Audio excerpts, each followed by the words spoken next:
তো 100 বাচ্চা কিনতে আমাদের খরচ হবে হচ্ছে 6,500 টাকা। আর খাবারের হিসাবটা আমি পরে দিব। তারপরে হচ্ছে আমি 45 দিন পর্যন্ত আমি মেডিসিনের হিসাবটা আপনাদেরকে দিব।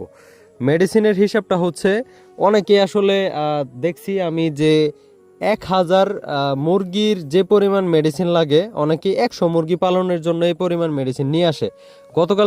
গত ভিডিওতে আমি একটা হিসাব দিছিলাম গত বছর, মেডিসিনের হিসাবটা অনেকে পছন্দ করেন নাই। আসলে ভাই আমি একটা কথা আজকের এই ভিডিওতে বলতেছি, আমার কথাগুলো কীরকম আপনাদের কাছে ভালো লাগে সেটা জানি না। যদি ভালো না লাগে বা আমার কথা যদি আপনাদের পছন্দ না হয়, তাহলে অবশ্যই আমারে আপনারা অ্যাভয়েড করতে পারেন। কারণ হচ্ছে আমি যেটা সত্য কথা আমি ওইটাই বলি, এই জন্য আমার কথাগুলো একটু করা হয়। এটা আসলে আপনারা ক্ষমা সুন্দর দৃষ্টিতে দেখবেন, আপনাদের কাছে আমি এটাই আশা করি। তো যাই হোক, আর যদি ভালো লাগে তারপরে কমেন্ট করে জানাবেন। আপনাদের কমেন্ট আমার নতুন একটা ভিডিও তৈরি করতে উৎসাহিত করে। তো যাই হোক, প্রথমে যে কথাটা বলবো, বাচ্চার বিষয়টা গেল, এখন হচ্ছে আপনার মেডিসিনের বিষয়। আমি 100 মুরগি পালনের জন্য ভ্যাকসিন এবং মেডিসিন সহকারে 500 টাকার মেডিসিন আমি বাজেট করলাম। এখানে অনেকে বলতে পারেন ভাই 500 টাকার মেডিসিনে কেমনে হবে, একটা হিসাব দিয়ে আপনাদেরকে। সাপোজ হিসাবের মধ্যে হচ্ছে আপনারা 100 বাচ্চা যদি আপনি ব্রুডিং করেন, সেক্ষেত্রে আপনাদের লাইসোবিটের প্রয়োজন হবে 30 গ্রাম মাত্র। বাজারের মধ্যে লাইসোবিটের মিনি প্যাকেট অ্যাভেলেবেল পাওয়া যায় 10 গ্রামের। 30 গ্রামে তিনটা, 10 গ্রামে তিনটা প্যাকেট কিনতে আপনাদের খরচ হবে হচ্ছে, এক একটা প্যাকেটের মূল্য 60 টাকা করে। আপনাদের খরচ হবে হচ্ছে 180 টাকা। আর যদি আপনি 100 গ্রামের একটা প্যাকেট কিনতে যান, আপনাদের খরচ হবে প্রায় 550 টাকার মতো।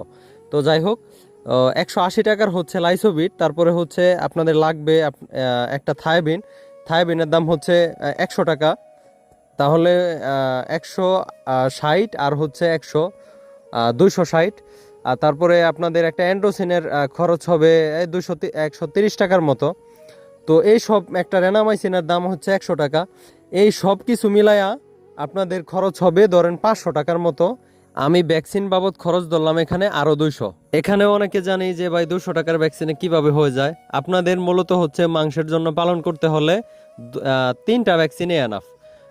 100 ডোজের একটা গাম্বুরের ভ্যাকসিনের ডোজ নিবে 100 টাকা, প্লাস হচ্ছে 2টা রানীক্ষেতের 2টা ভ্যাকসিনের দাম নিবে 50 টাকা। সেক্ষেত্রে আরও এখানে 50 টাকা থাকে। তো আমি কিন্তু আসলে সব কিছু নিজে প্র্যাকটিক্যালে করে তারপরে আপনাদেরকে হিসাব দিতে আসছি। তো যাই হোক, আমার মেডিসিন গেল হচ্ছে 500, ভ্যাকসিন 200, আর বিদ্যুৎ বিল আমি ধরে নিলাম 300 টাকা। কারণ এগুলো যে কোনো আবাসিক মিটার থেকে চলে। আর 10 ফিট বাই 10 ফিট একটা রুমের মধ্যে আমার মনে হয় না যে 300 টাকার বেশি বিল আসবে। এটা নিয়ে অনেকে কথা বলবে জানি। তো যারা বলার বলতে পারেন। তো যাই হোক, আমি